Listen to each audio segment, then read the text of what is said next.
देख रहे हैं डार्क स्कैरी। तो चलिए बढ़ते हैं आज की कहानी की ओर। नमस्कार दोस्तों, मेरा नाम पवन है। आज मैं आपके साथ अपनी ज़िंदगी से जुड़ा एक ऐसा भयानक किस्सा शेयर करने वाला हूँ जिसे सुनने के बाद आपके भी रोंगटे खड़े हो जाएंगे। मैं दिल्ली के एक कब्रिस्तान में काम किया करता था, लेकिन मैं इस चीज़ से कहाँ रूबरू था कि मेरे जीवन में एक ऐसा भयानक मंजर आने वाला है जिसे मैं अपनी पूरी जिंदगी भर याद रखूंगा। दरअसल दोस्तों, मैं कब्रिस्तान में नाइट ड्यूटी करता था। ऐसे ही एक दिन मुझे किसी काम के चलते समय से थोड़ा पहले जाना पड़ा, और जब मैं कब्रिस्तान में पहुंचा तो मुझे वहां जाकर पता चला एक डेड बॉडी आई है जिसके लिए मुझे जल्दी से कब्र रेडी करनी थी। फिर मैं भी जल्दी से काम करने में लग गया और मैंने 2 घंटे में एक बढ़िया सी कब्र रेडी कर दी। और फिर मैं जल्दी से उन लोगों के पास गया और उनसे कहा, भाई साहब कब्र रेडी है, आप जल्दी से डेड बॉडी ले आओ। फिर इतना सुनने के बाद उन्होंने मुझसे कहा, आप थोड़ा इंतज़ार करिए, थोड़ी देर में आने वाली है। फिर इसी बीच कब्रिस्तान के गेट पर किसी की जोर से दस्तक होती है, और जब हमारी नज़र गेट पर पड़ी तो हमने देखा कुछ लोग एक डेड बॉडी को लेकर आ रहे थे। और फिर जब इसी बीच मेरी नज़र उस डेड बॉडी पर पड़ी तो मैंने पाया वह डेड बॉडी किसी लड़की की थी। और जब वह मेरे पास आई तो मैंने देखा वह लड़की देखने में काफ़ी ज़्यादा सुंदर थी। अभी मैं उसे एकटक देखे ही जा रहा था कि तभी एक आदमी ने मेरे कंधे पर हाथ रखते हुए कहा, भाई साहब आप भी थोड़ी हेल्प करा दो। फिर इतना सुनने के बाद मैं भी उनके साथ डेड बॉडी को रखवाने के लिए चल पड़ा, लेकिन मेरी नज़र उस लड़की के चेहरे पर थी। और इसी बीच एक आदमी ने मुझसे कहा, कहाँ खो गए भाई साहब, जिस पर मैंने उसे कोई जवाब नहीं दिया।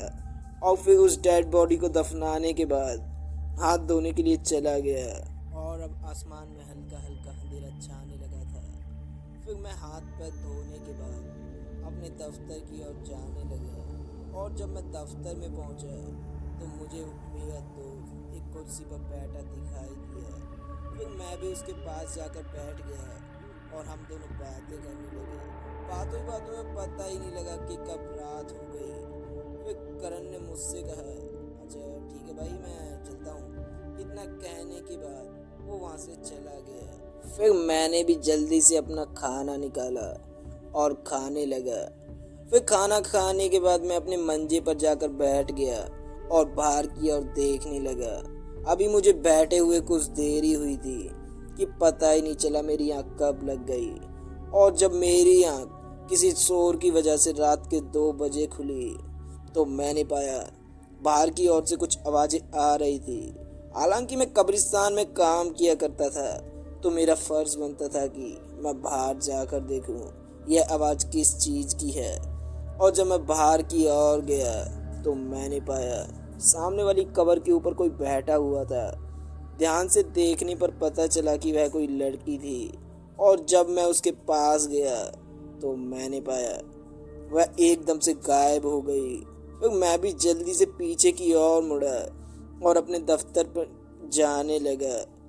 अभी मैं दफ्तर की ओर कुछ दूर आगे बढ़ा ही था कि पीछे से मुझे किसी चीज़ के खिसकने की आवाज़ आती है, जिसे सुनने के बाद मैं बुरी तरह डर गया। और जब मैंने पीछे मुड़कर देखा तो सब कुछ नॉर्मल था। फिर मैं अपने दफ्तर की ओर भागने लगा और जल्दी से जाकर मंजे पर लेट गया। अब मेरा शरीर ठंडा पड़ चुका था, और इसी बीच मुझे किसी के हंसने की आवाज़ सुनाई देती है। फिर जब मैंने सामने गेट की ओर देखा तो मैंने पाया सामने गेट पर कोई लड़की खड़ी हुई थी। और जब मेरी नज़र उसके चेहरे पर गई तो मैंने देखा उसका चेहरा फटा हुआ था, उसके दांत खून से सने हुए थे, जिसे देखने के बाद मैं बुरी तरह डर गया।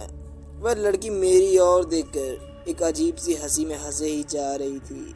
और फिर जब वह लड़की मेरे पास आई तो मैंने पाया यह तो वही लड़की थी जिसको मैंने आज शाम के वक्त दफनाया था। फिर वह मेरे पास आई और जोर जोर से हंसने लगी। तभी उसने पास ही में पड़ी हुई एक लकड़ी को उठाया और मेरे शरीर के अंदर गाड़ दिया और मेरे ऊपर झपट्टा मार दिया।